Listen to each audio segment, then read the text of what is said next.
Welcome back, ladies and gentlemen. This is Sync24 TV. The show is the Nationalist Show. I'm your host and analyst, Kennedy Abongo. So today we are going to look at the happenings of yesterday.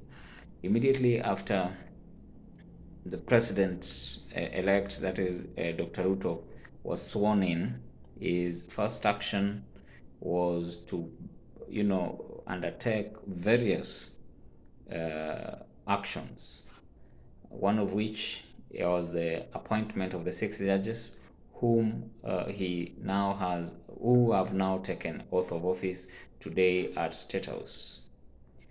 So I want to talk about that, but before we proceed, I do urge you to subscribe and click that notification bell so that you're notified whenever we post these kind of videos.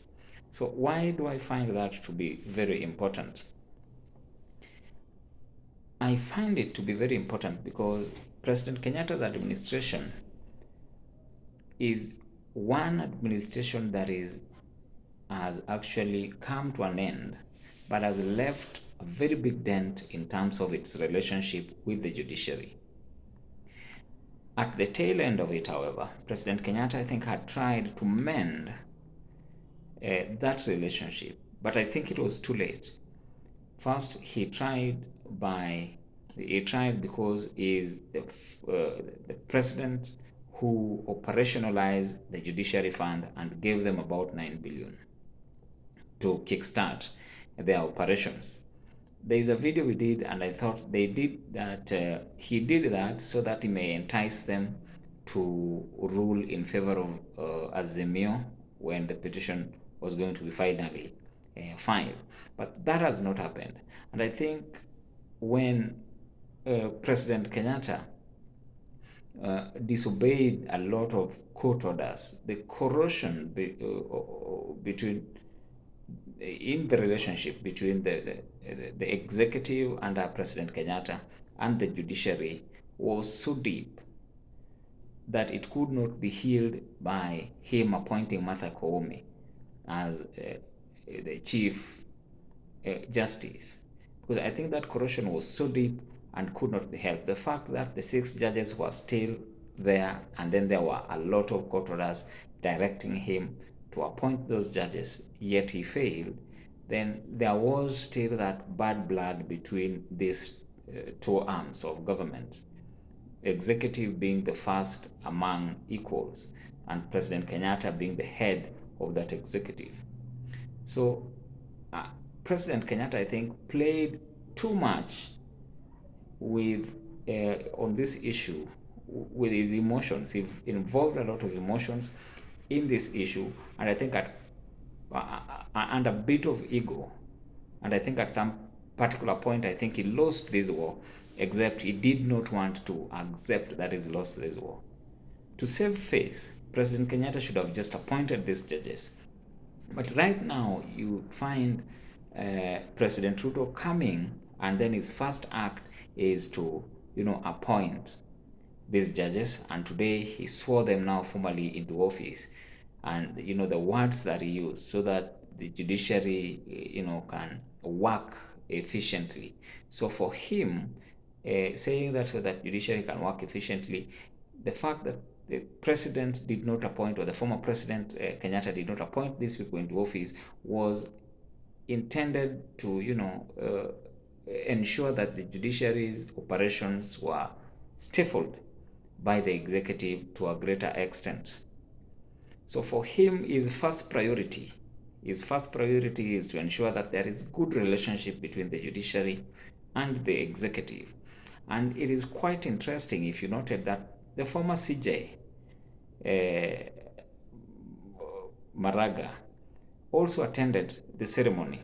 Why did Maraga attend the ceremony? Maraga, again, is one person who was really embarrassed because it was during his time that there was a lot of, a lot of this friction started.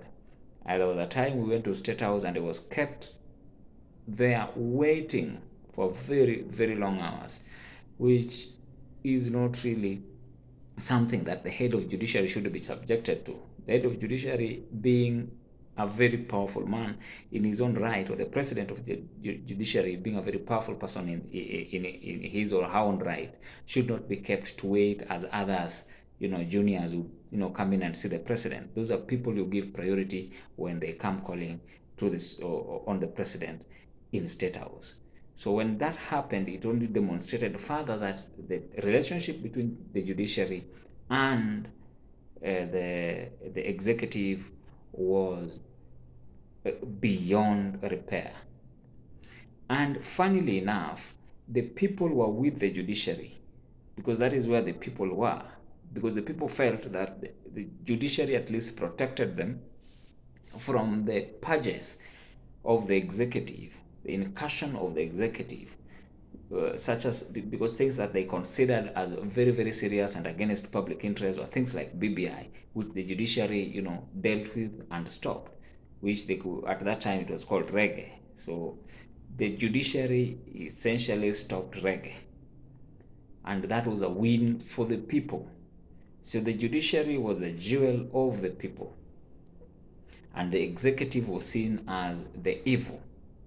So Ruto's first action is to gain the trust of not only the people of not only the Kenya Kwanza people whom already has their trust, but the Azimio people who felt, like myself, who felt that President Kenyatta's act of, keeping or disobeying court orders asking him to appoint these judges was really contra the constitution, because it does not augur well when the president disobeys the constitution. People would ask, if the president is the one disobeying the constitution, how then does he expect us to follow that constitution, when he should be leading by example? That when the judiciary speaks, then he should, respect that order, even if he does not agree with them. So President Ruto's first act of ensuring that these judges are appointed and sworn into office is intended to mend that relationship.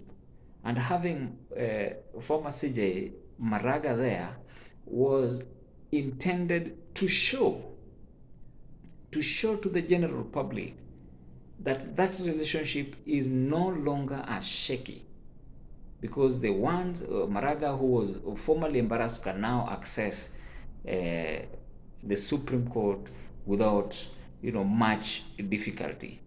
You could also see the way the CJ and the DCJ were really happy during his swearing in, and then the subsequent luncheon that occurred in State House Gardens. So these things are intended for Ruto himself to create some sort of working relationship with the judiciary. He does not want, because Ruto has this thing, the guy learns from mistakes. So these are mistakes that he's going to avoid. If you are going to lose, if you want to lose the people, start with the judiciary. The moment the people see that you have started attacking the judiciary, then they will lose trust in you. So this is everybody, because everybody feels the judiciary is the only watchdog between them and the evil executive, because executive generally are considered to be evil and having no interest of the people at heart. So the judiciary is considered as, the angel Michael that separates us or protects us from the incursions of the executive. So Ruto wants to have these people to work together with him. He wants to avoid at all cost the mistakes that President Kenyatta made when he took war on the doorstep of the judiciary. That was a very, very big mistake, and Ruto is hell-bent on reversing all those gains. My friend, as I said, all is fair in love, war, and politics. So if you begin this journey, begin with the end in mind. In our case, only President Ruto has this in his mind. He knows the end because he wrote the script. So for us is to wait for it as it unfolds. So keep it here. like, and leave a comment. Thank you very much.